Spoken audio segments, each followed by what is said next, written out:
Graça e paz, irmãos, da parte de Jesus Cristo. Vamos dar início a mais um culto de EBD, Escola Bíblica Dominical. A nossa não é dominical, mas sim sabadal. Por isso vamos começar louvando ao Senhor o hino 366, firmeza. 366, firmeza.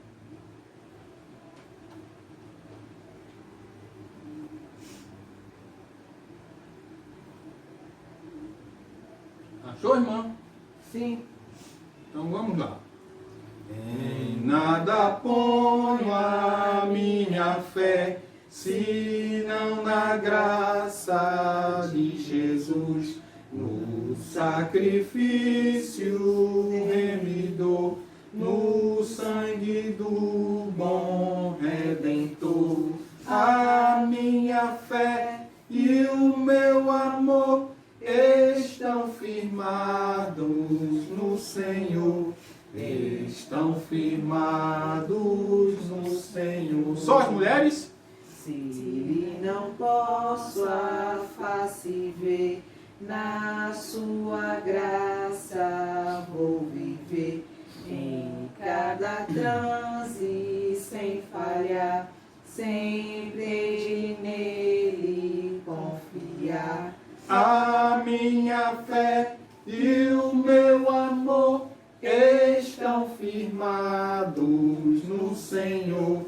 Estão firmados no Senhor. Só os homens? Se o juramento é muito leal, abriga-me no temporal, ao me cercar minha tentação. É Cristo a minha salvação. Todos? A minha fé e o meu amor estão firmados no Senhor. Estão firmados no Senhor.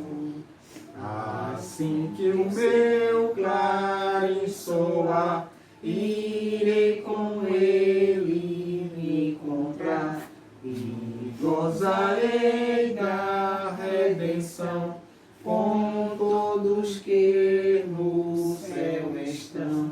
A minha fé e o meu amor estão firmados no Senhor. Estão firmados no Senhor. Que sempre possamos ser assim, firmados no Senhor, no que Ele tem para nos dar, acreditando que Ele em breve voltará. Por isso vamos orar ao Senhor nesse início de culto de ensinamento bíblico, e hoje nós temos novidades para esse ensinamento, pedindo à irmã Jaciara que Deus nos conceda sabedoria e entendimento para entender e cumprir o que vamos aprender hoje. Pai amado, nós te louvamos, Senhor, pois tu és digno de toda a honra e de toda a glória. Em nome de Ó Jesus. Pai Santo, te agradecemos, ó Deus, pelo teu cuidado por cada um de nós. Assim Te seja. agradecemos pelo teu grande amor, porque éramos pecadores e tu nos salvaste. Glória a Deus. Glória seja dada ao teu nome. Amém. Ó Pai Santo, que possamos aprender e tirar lições e praticá-las na lição de hoje. Amém. Senhor. Que possamos entender que o que te agrada é um coração sincero e uma vida santificada no teu altar. É verdade. Obrigada por tudo, Senhor, em nome de Jesus. Amém. Amém. Vamos mais uma vez louvar ao Senhor. Este louvor foi solicitado por Caleb. Ele nos deu a sabedoria de louvar um hino hoje. Por isso nós vamos pedir que ele também, uma parte desse louvor, ele vai cantar sozinho, né? Então, beba água, firme a voz, para não pegá-lo de surpresa, né? Sobre as ondas de Armando Filho. Vamos lá.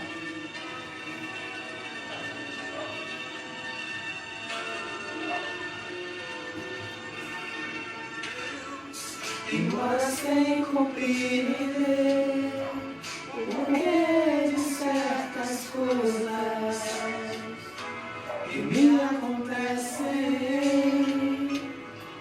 Eu sei que és poderoso para fazer o que queres desde meu viver. Tu és soberano. Um simples toque de tua mão poderá me refazer. Me cantará meu coração, Senhor, expressando meu viver. Meu Senhor, és meu Rei, e só em ti eu esperarei. Oh, ministra sobre mim a tua unção, Senhor.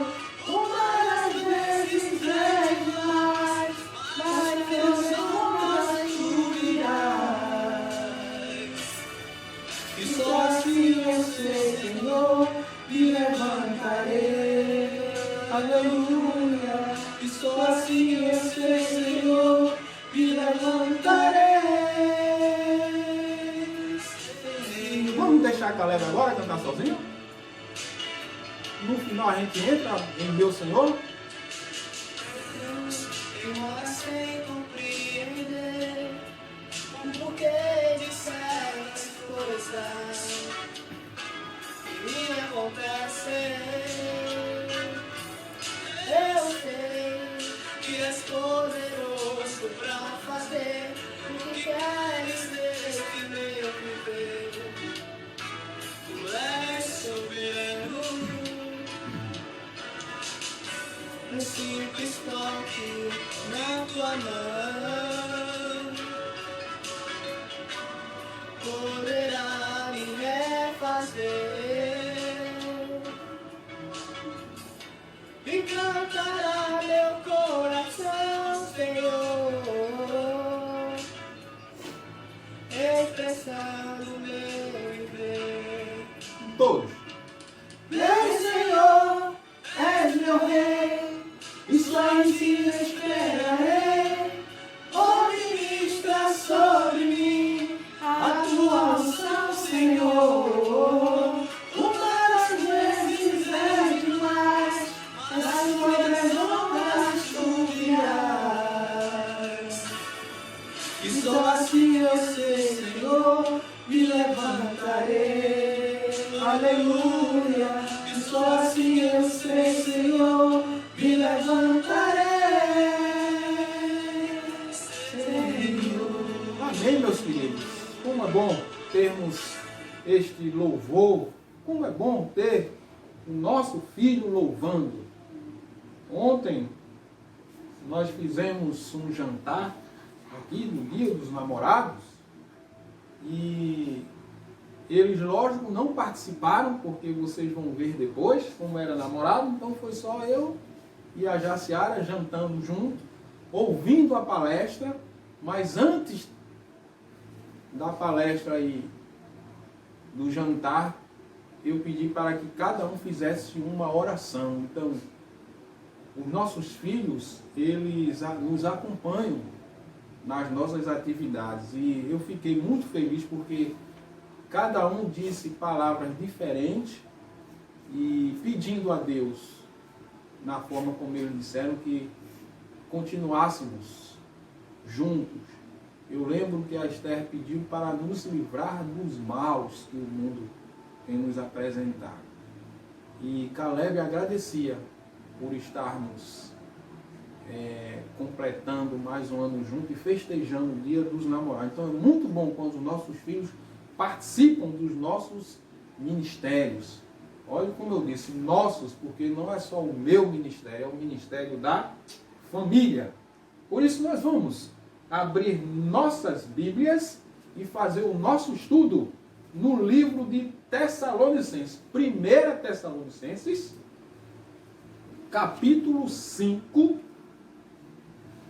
vamos trazer uma nova forma de estudo. Nós vamos estudar as cartas de Paulo. Isso, vivendo e aprendendo com as cartas do apóstolo Paulo. E aí nós vamos estudar primeiro Tessalonicenses. Eu vou explicar depois porque, primeiramente, dessa carta. E enquanto estivermos nesse distanciamento, mas com a igreja espiritual aberta, nós vamos trabalhar com a carta de Paulo. Já está passando, espero que essa pandemia ela cesse no Brasil, como está cessando em outros países. 1 Tessalonicenses, capítulo 5, a partir do versículo 12, até o 22. Cada um tem a oportunidade de ler um versículo seguidamente. Eu, Jaciara, Caleb e Esther. Capítulo 5, versículo 12. Agora vos rogamos, irmãos, que acateis com apreço os que trabalham entre vós e os que vos presidem no Senhor e vos admoestam. E que os tenhais em grande estima e amor por causa da sua obra. Tende paz entre vós. Também exortamos vocês, irmãos, a quem a demonstrem, os que vivem de forma desordenada. Consolem os desanimados, amparem os fracos e sejam pacientes com todos. Evitai que alguém retribua a outrem mal por mal. Pelo contrário, segui sempre bem entre vós e para com todos. Regozijai-vos sempre. Orai sem cessar. Em tudo deem graças, porque esta é a vontade de Deus para vocês em Cristo Jesus. Não apegueis o espírito. Não desprezeis as profecias. Examinai tudo. Retende o bem.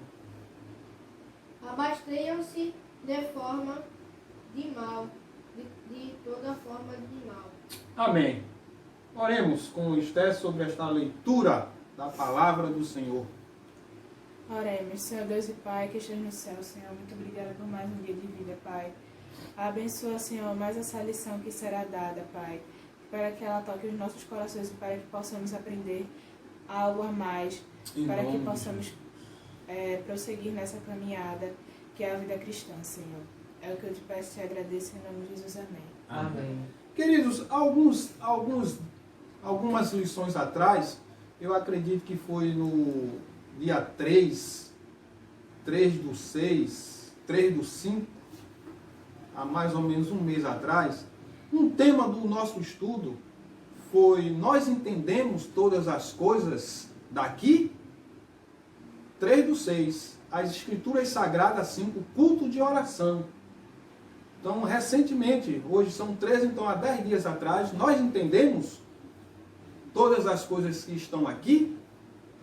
E aí, Deus colocou no meu coração nesse distanciamento, para não estar mais batendo foto, já que terminamos o estudo do mês da família, e para não estar mais batendo foto para vocês de revistas, porque nem todos têm acesso na mesma hora aos seus celulares. Então nós vamos trabalhar durante esse distanciamento a questão de vivendo e aprendendo as cartas do apóstolo Paulo, que é cartas direcionadas às igrejas, ou em particular a alguém, mas geralmente é às igrejas, e nós vamos aprender o que Paulo queria dizer para as igrejas e o que isso significa para nós hoje, o que é que ele diz para nós através dessas cartas à igreja.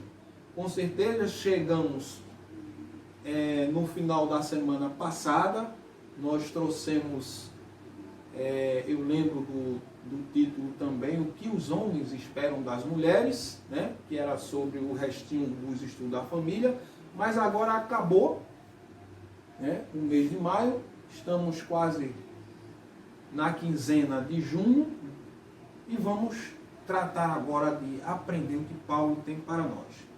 Bem, o assunto será diferente, né? Nós vamos trabalhar nesses próximos finais de semana a importância do apóstolo Paulo em nossas vidas através de suas cartas.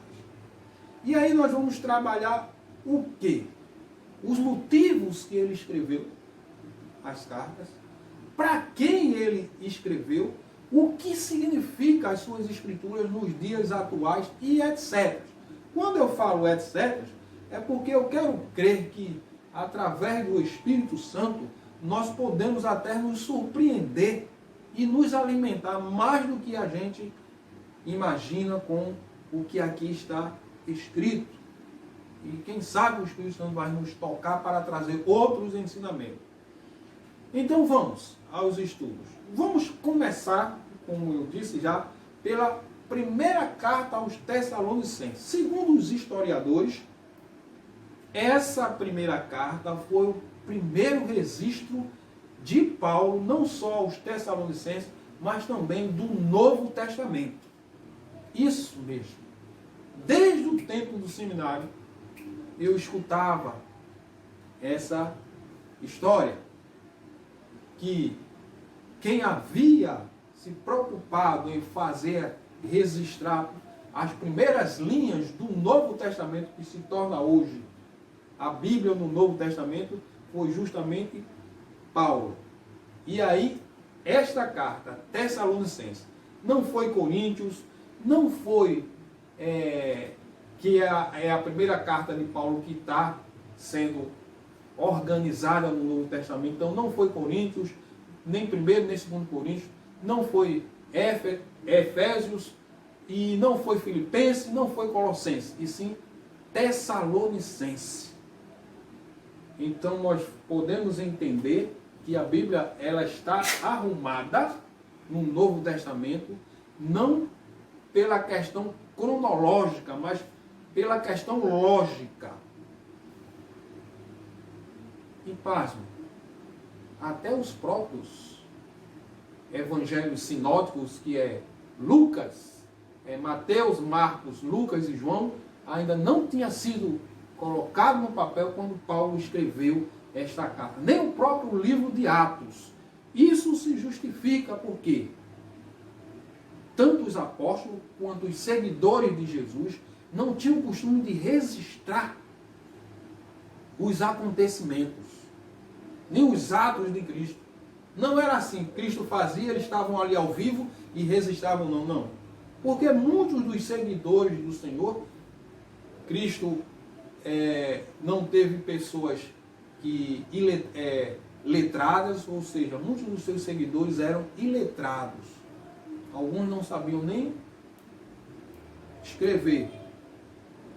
E outra coisa também, eles estavam voltados a evangelizar, a pregar. E quando Cristo estava em evidência na terra, pisando nessa terra, eles estavam mais interessados também em acompanhar Cristo. Por isso que eles não estavam preocupados em registrar as coisas. E aí,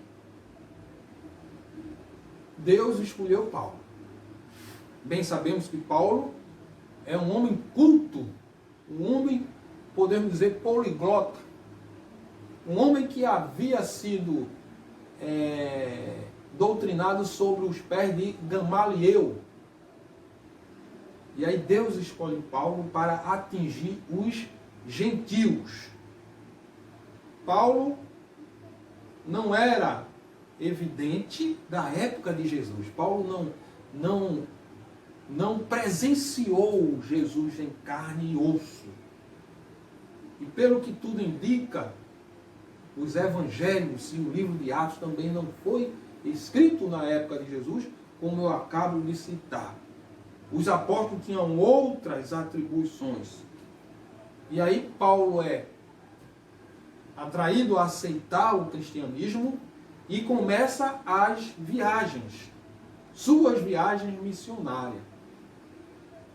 Isso quando Paulo começa a viajar de forma missionária foi no ano 46 depois de Cristo. Cristo morreu em 33. Então veja, 13 anos depois surge Paulo com um novo cristianismo. Agora um cristianismo não voltado para os judeus, mas um cristianismo voltado para os gentios, para o mundo. E Paulo sai aí, ganhando o mundo, evangelizando. E aí Paulo havia sofrido algumas decepções nessas viagens.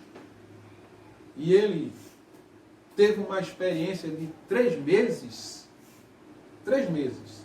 Ele passa por Tessalônica e na segunda viagem missionária ele havia sido, não só ele, mas ele e Silas, havia sido considerado como agitadores e são expulsos de algumas cidades a qual eles passam.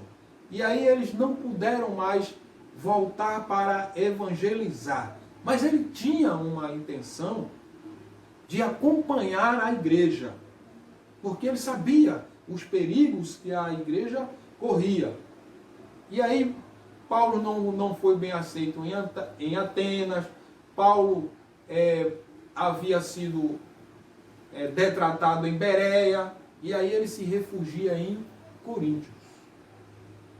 Paulo está em Coríntios quando escreve a carta aos Tessalonicenses. Por que ele teve a intenção de escrever essa primeira carta aos Tessalonicenses? Porque ele sabia da fragilidade que a igreja enfrentava e dos perigos que ela corria.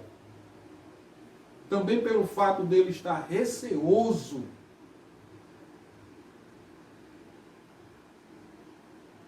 de não poder voltar de imediato a Corinto. Então ele havia sido maltratado na Bereia, havia sido não muito acreditado em Atenas, lá em o livro de Atos registra isso, mas em Coríntios, não mais. Isso já tem se passado quase de 4 a 6 anos, porque ele escreve essa carta entre o ano 50 e 52 depois de Cristo.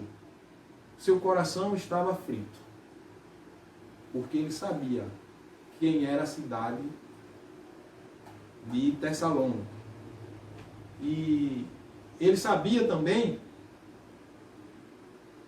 a sua aflição era a grande desconfiança de que os ali que ele tinha levado para o Senhor tivessem abandonado a fé. Porque Tessalônica era a capital da Macedônia. E Tessalônica era povoada por gregos e judeus. E havia os cristãos que ele havia conquistado ali, eram formados por pagãos idólatras e gregos piedosos. Então Paulo estava inquieto, queria saber notícia da igreja. E ele decide enviar Timóteo, para que Timóteo escrevesse para ele, mandasse algum relato, fizesse um relatório. Só que Timóteo faz diferente. Timóteo não dá devolutiva, não escreve para Paulo. E aí Paulo talvez tenha ficado impaciente, e os motivos nós já mostramos. Devido às pessoas a qual ele sabia que estavam lá, e qual era a população, como se comportava aquela cidade. Também havia uma outra coisa, as viagens naquela época não era como a de hoje, né? A gente dorme num lugar e acorda em outro. Eu lembro que certa vez eu vim do Rio para cá direto, gastei 2 horas. Ou seja, 2 horas eu gasto para ir de carro daqui para Angélica praticamente. E eu gastei do Rio para cá de avião, num voo direto. Então, as viagens não eram como antes. Antes se demoravam bem mais. E aí, Timóteo não dá notícia a Paulo. E ele fica inquieto. Duravam meses a viagem. E o seu escudeiro tinha outros pensamentos. Timóteo não escreve, mas sim volta da viagem de Tessalônica. E quando volta, chega trazendo boas notícias. Logo após receber essas boas notícias, Paulo decide escrever aos irmãos tessalonicenses. Diferente das outras cartas, né? Da maioria das cartas de Paulo, que é chamando a atenção, é regulando algumas igrejas. Ele não, ele estando feliz com as notícias que recebe do seu fiel escudeiro Timóteo, ele decide escrever aos Tessalonicenses. E aí o que é que ele queria nessa carta? Ele queria demonstrar sua imensa alegria, expressar o seu profundo agradecimento e satisfação pelo crescimento e testemunho daqueles novos cristãos. Como eu disse, diferente. Paulo não estava chamando a atenção da igreja. Paulo estava se alegrando, porque as notícias que Timóteo trouxera eram notícias de que os irmãos estavam convictos, estavam crescendo no Senhor. Ele também queria responder algumas acusações que ele estava sofrendo lá. A gente sabe que onde há o joio, há o trigo. E ali estavam algumas pessoas acusando indevidamente Paulo. Então Paulo também escreve aos irmãos, e vocês sabem, os judeus eram muito oponentes do cristianismo, então Paulo estava se dirigindo a esses, respondendo às acusações dele, que eram indevidas. E aí Paulo também aproveita para encorajar os irmãos a continuarem no trabalho, a continuarem perseverantes no crescimento, e lembrando que esse crescimento era até a volta de Cristo, que os irmãos não sossegassem, mas continuassem de fé em fé. Também o seu propósito da carta era corrigir alguns maus entendidos que havia surgido no seio da igreja a respeito da escatologia e dos sinais dos tempos. Havia mal entendido naquela época. Escatologia, hoje a gente sabe que escatologia é falar do futuro. Então esse era o tema principal dessa carta. Escatologia, que era a doutrina das coisas que devem acontecer no fim do mundo, ou seja, no futuro. Para nós que fazemos teologia, escatologia nada mais é do que a doutrina que trata do destino final do homem e do mundo. E pode apresentar um discurso profético dentro de um contexto apocalíptico.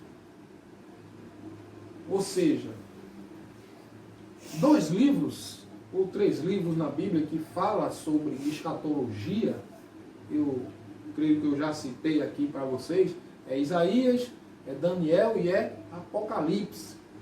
Esses livros são muito vistos para o futuro, como virá o fim dos tempos.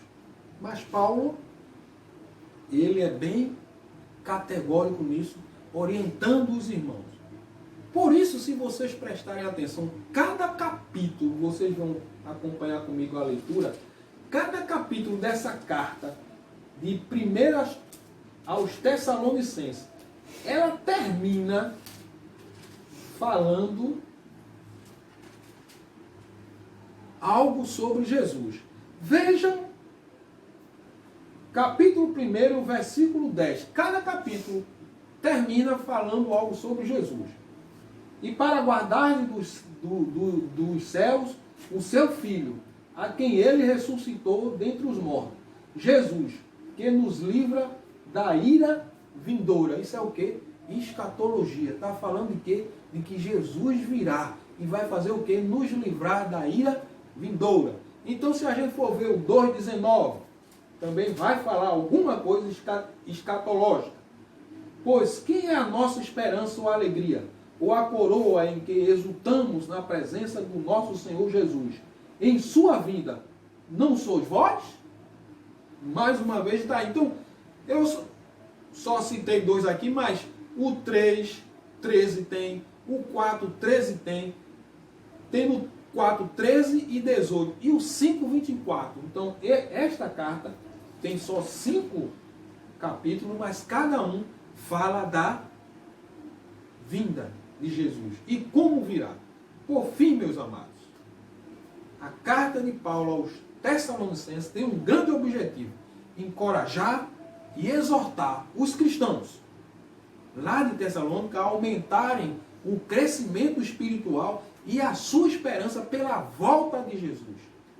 Mesmo que para tal fosse preciso suportar o sofrimento e perseguição, até eles serem parecidos com Cristo.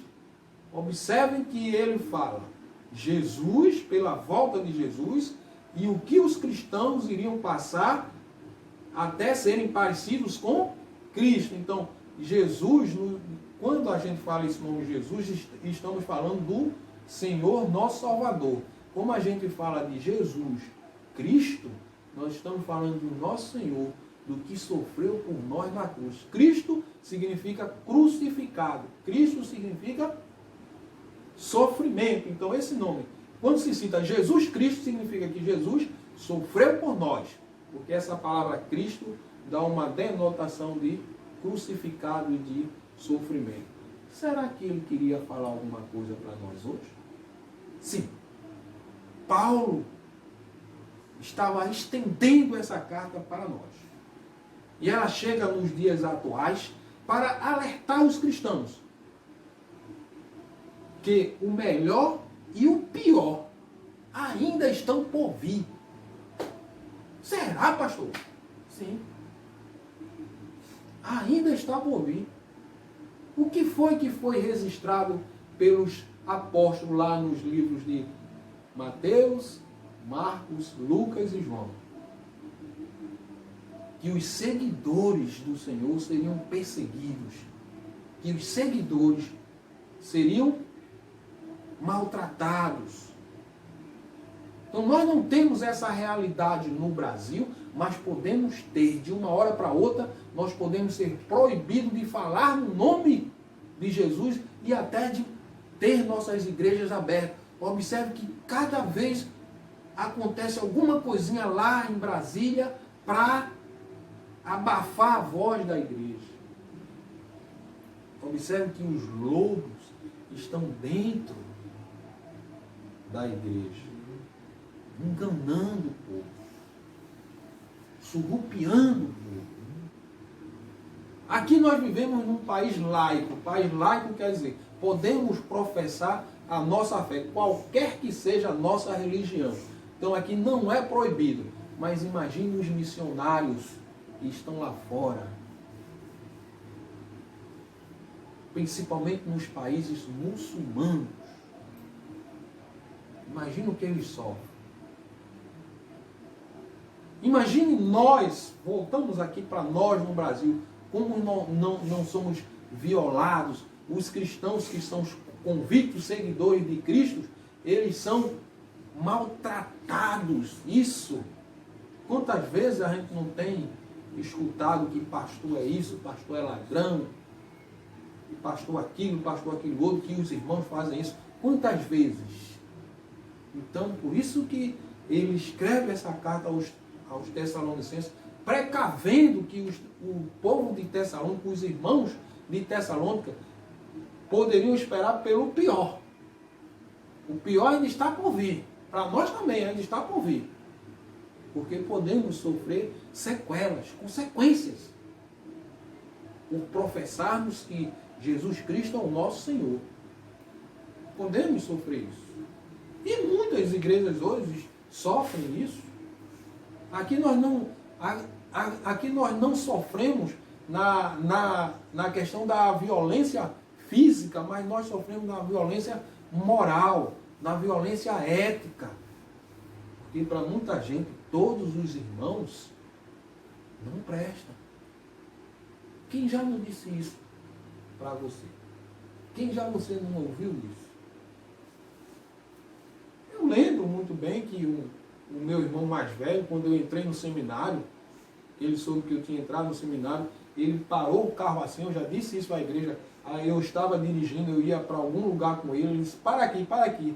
Aí tinha um colega nosso lá, policial, a gente mora perto da Vila dos Oficiais, da Polícia Militar, e tínhamos muito amigo, ele parou de frente de um colega lá, policial oficial, na época eu era sargento, eu era subtenente, não sei o que o rapaz era, e ele disse, olha, vai aprender a roubar. E eu me espantei com aquela fala dele. E quando a gente saiu, e o colega policial disse, oxê, ele sendo policial disse, oxê, tem um irmão mais novo, o que o que você mais tem cuidado com ele, vai aprender, aí ele vai ser pastor. E o próprio irmão disse isso. Então, nós somos violentados moralmente em outros países, fisicamente. Por isso que eu digo, meus irmãos, a carta aos Tessalonicenses, o melhor está por vir, que é a certeza da salvação do Senhor, mas pode vir pior. Por isso vamos nos fixar nesses estudos que Paulo diz aos Tessalonicenses e continuar crendo que o Senhor Jesus é o nosso Senhor. E um dia Ele vem e vai nos levar para morar com Ele nos céus. Amém? Que Amém. Deus nos abençoe e nos guarde. E eu quero saber da minha amada, se tem recados. Tem amanhã de 2 horas, eu vou ter um encontro com a juventude online. Isso, amanhã de 2 horas, a juventude online. Lembrem aos filhos aí. Lembrem aos filhos, vocês pais, lembrem aos seus filhos.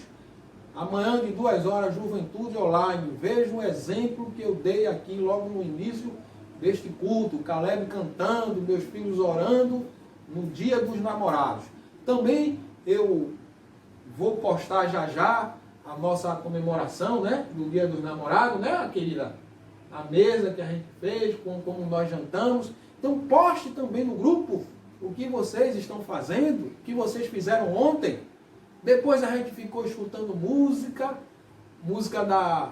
dos tempos bem antigos, relembrando nossos tempos. Foi um dia bom. A noite foi boa, sabe? Não terminou muito boa não, mas depois ela se levantou, aí eu me deitei no chão e ali eu dormi. E quando eu me levantei, já não tinha mais espaço na cama para mim, então eu continuei dormindo no chão mesmo. Mas graças a Deus, Deus é bom. Foi Caleb que tomou. Ela está dizendo aqui, eu fiquei, ela saiu do quarto, foi ver outras coisas, e eu fiquei vendo, né, meu celular, algumas notícias, outras coisas, ali me deu sono, e eu me virei e dormi. Aí quando eu me levantei de madrugada, que procurei o espaço na minha cama, o Caleb tinha tomado o espaço. Eu catei aquelas canelas finas, eu digo, meu Deus do céu, tomaram o meu lugar na cama. Para eu ir para outra cama, eu não ia conseguir dormir, então eu continuei dormindo ali mesmo, no chão, num colchonete. Foi assim que terminou minha noite do dia dos namorados. Mas, graças a Deus, nós estamos felizes. Por isso, postem suas fotos. Quem fez o jantar, poste. Quem assistiu aquela palestra, poste também. E nós vamos ter uma outra novidade hoje. Nós vamos encerrar esta mensagem agora, mas nós vamos apresentar para vocês como é que nós fazemos para mandar para vocês essas mensagens, esses estudos. Por isso eu peço, valorizem o que a gente faz. Aqui vocês vão ver algumas coisas e o que nós passamos para filmar para vocês. Fiquem com Deus, que Deus nos abençoe e nos guarde. E lembre-se, fui moço e agora estou ficando velho. Mas nunca vi um justo necessitado, nem A sua descendência mendigar o pão. Salmos 37, 25. Amém. Amém.